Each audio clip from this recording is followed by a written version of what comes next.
Assalamualaikum warahmatullahi wabarakatuh. Pagi ini saya akan membentangkan tentang tugasan manhaj al-adilah fi ilmu kalam yang telah diberikan oleh Ustaz Zubair bin Wazir. Tajuk yang kami pilih ialah ulasan kitab mengenai kitab perisai bagi sekalian mukallaf yang dikarang oleh Syekh Abdul Qadir bin Abdul Muttalib Al-Mandili. Dari segi pendahuluan atau dari segi pengenalan, kami pecahkan kepada 4 bab, di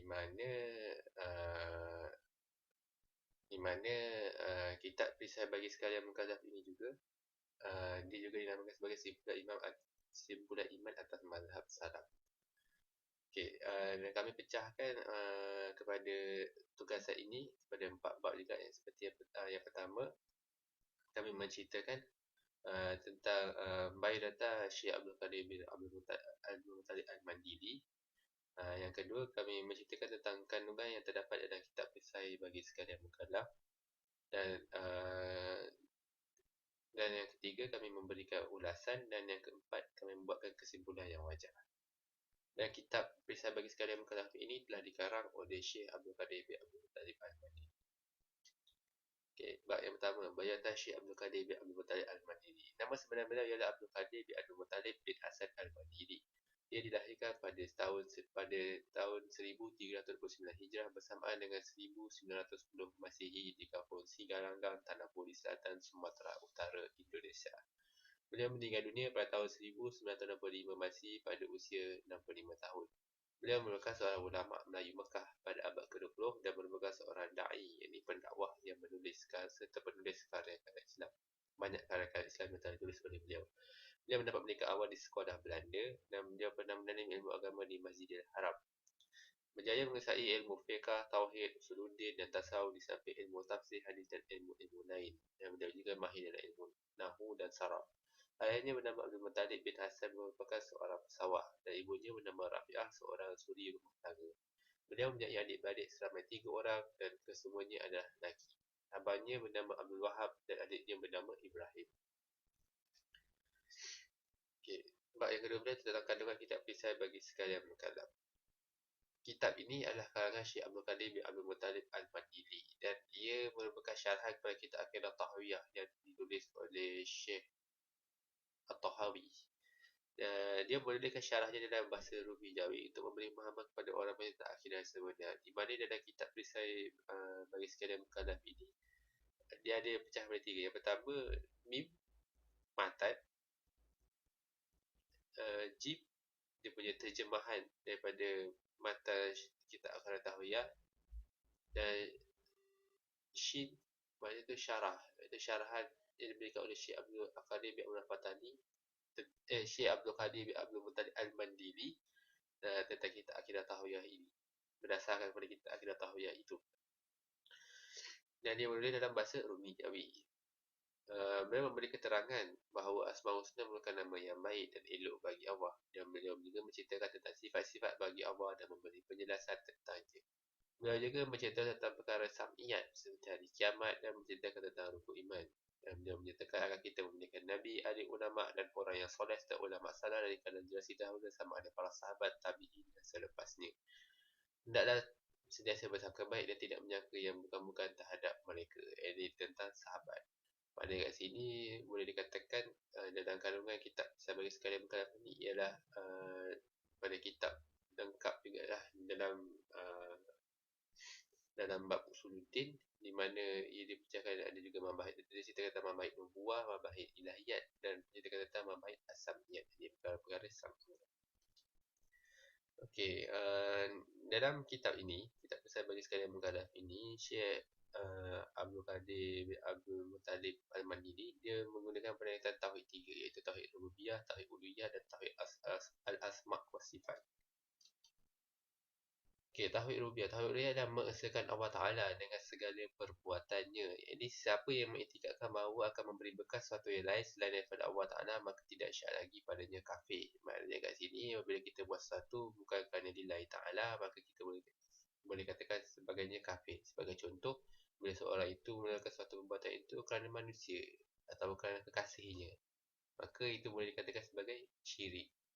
Dan wajib ke atas setiap orang Islam yang bahkan bagi yang sampai umur memutuskan dalam hatinya bahawa tidak ada yang dapat memberikan siapa satu melainkan Allah Ta'ala. Memang wajib kepada kita untuk mengakui bahawa segala satu buatan itu adalah segala buatan yang kita buat itu adalah kerana Allah Ta'ala. Sebab itu dalam tauhid rumah ini kita mengesahkan Allah Ta'ala dengan segala perbuatannya. Maksudnya segala perbuatan kita adalah kerana Allah. Tauhid uluhiyah. Tauhid uluhiyah ini yang mengesahkan Allah Ta'ala dengan daripada segala perbuatan hamba. Yang ini satu amal ibadat yang kita lakukan semuanya adalah kerana Allah sahaja. Sebagai contoh, doa, nazar, ibadah korban, muhabbatullah, solat, puasa, zakat, haji dan umrah dan lain lagi.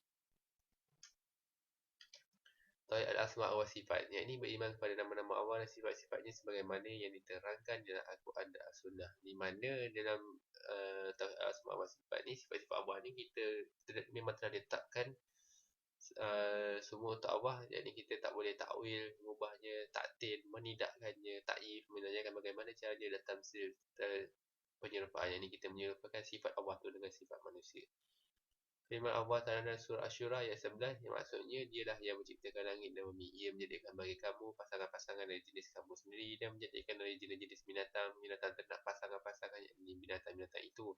Dengan jalan yang demikian dikembangkan zuriat keturunan kamu semua. Jadi satu pun yang disebanding dengannya, yakni zatnya, sifat-sifatnya dan pentadbirannya, dan dia yang maha mendengar lagi maha melihat. Maksudnya kat sini laisa kamitslihi asy-syai'. Maksudnya kita tidak boleh melupakan sifat Allah tu dengan sifat makhluknya. Jadi lebih secara kesimpulannya bahawa sifat Allah ini adalah tidak sama seperti sifat apa yang dicipta olehnya. Okay, ulasan. Dapat kami katakan bahawa Syekh Abdul Karim Al-Muttalib Al-Madini banyak memuji kebesaran Allah dan memuji Nabi Muhammad dan serta sahabat dalam pembukaan kitabnya. Beliau juga memuji Imam Abu Ja'far Ahmad bin Muhammad bin Salam At-Tahawi yang mengarang kitab Aqidah Tahawiyah dan menyertakan sedikit latar belakang Imam Abu Ja'far Ahmad bin Muhammad bin Salam At-Tahawi tersebut dalam permulaan kitabnya. Kami dapat memahami tentang pendekatan dalam tugasan ini. Kami juga dapat memahami tentang pendekatan tauhid tiga yang menyertakan, iaitu tauhid rububiyah, tauhid uluhiyah dan tauhid al-asma' wa sifat yang dipegang oleh beliau dalam untuk memberi pemahaman tauhid kepada umat Islam.